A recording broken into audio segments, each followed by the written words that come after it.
নমস্কাৰ শিৱ মটৰ্ছৰ অন্য এটা ভিডিঅ'লৈ আপোনালোক সকলোকে স্বাগতম জনাইছোঁ। আজি এটা বেলেগ ধৰণৰ ভিডিঅ'লৈ আপোনালোকৰ মাজলৈ আহিছোঁ। আমাৰ আগৰবিলাক ভিডিঅ'ত আপোনালোকে আমাৰ পৰা ডেলিভাৰী ভিডিঅ'বিলাক আপোনালোকে পাই আছিল।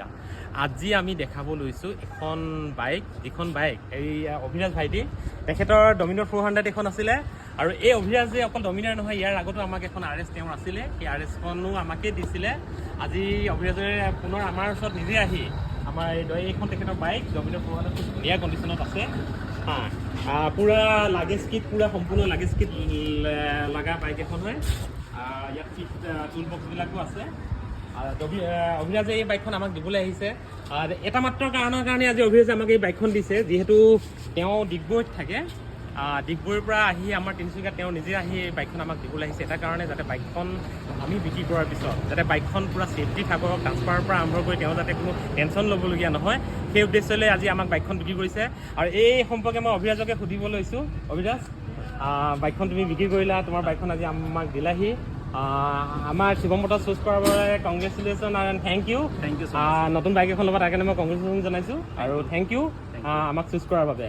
তুমি যে ধৰক ডিগবৈতো বহুত বাইক আছে, তিনিচুকীয়াতো বহুত ডিলাৰ আছে, তাৰ ভিতৰতে যে আমাক দিলাহি, কিবা এটা নিশ্চয় ভাল পাইছা নহয় জানো? ডেফিনেটলি দাদা, মানে আজিৰ পৰা আপুনি যদি মনত আছে, আপোনাৰতো মনত আছে, আপুনি নিজেই ক'লে 4 বছৰ আগতো মোৰ পালচাৰ RS 200 এখন আছিলে, সেইখনো চাগে 48,000 চলিছিলে।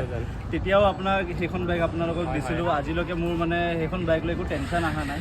মেইন মোৰ মটিভটো হয় যে মানে বাইকখন যাৰ ওচৰত যাব, এটা ভাল কাষ্টমাৰ, যোনে মানে মই যিমান মৰমত এইখন বাইক ৰাখিছোঁ, এই 4 বছৰ মই গোটেই ইণ্ডিয়া এইখন লৈ পিনে ৰাইড কৰিছোঁ, অল ইণ্ডিয়া ৰাইড কৰিছোঁ। তো মোৰ বহুত মেমৰিজ আছে, সেইখিনি মেমৰিজৰ সৈতে মই বাইকখন দি আছোঁ। আপুনি চাবও পাৰে ভালকৈ, একদম নিট এণ্ড ক্লিন কৰি, একো প্ৰব্লেম নাই বাইকত। চেৰামিক ব্ৰেক পেড লাগি আছে, ইৰিডিয়াম স্পাৰ্ক প্লাগ লাগি আছে, ফুল টুৰিং মডিফিকেশ্যন কৰা আছে। জাষ্ট ল'ব লাগে আৰু চলাব লাগে মানে।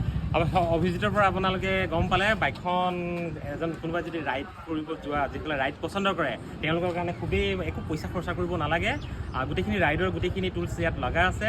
আৰু বিশেষকৈ অভিজিতে দিয়া এটাই ৰিজন আছে যে কি তেওঁ যাতে বাইকখন বিক্ৰী কৰাৰ পিছত তেওঁ কোনো প্ৰব্লেম ফেচ কৰিবলগীয়া নাই, সেই উদ্দেশ্যলৈ আমাক বাইকখন দিছে।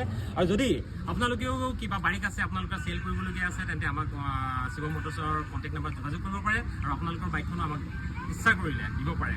আমি আমাৰ এটা যিহেতু অথৰাইজ ডিলাৰ হয়, আমি ট্ৰান্সফাৰৰ পৰা আৰম্ভ কৰি গোটেইখিনি ছেফটি, আপোনালোকৰ যিখিনি ছেফটি চিন্তা কৰিবলগীয়া বিষয় থাকে, সেইখিনি আমি শিৱ মটৰ্ছে গোটেইখিনি ফুলফিল কৰোঁ। ধন্যবাদ।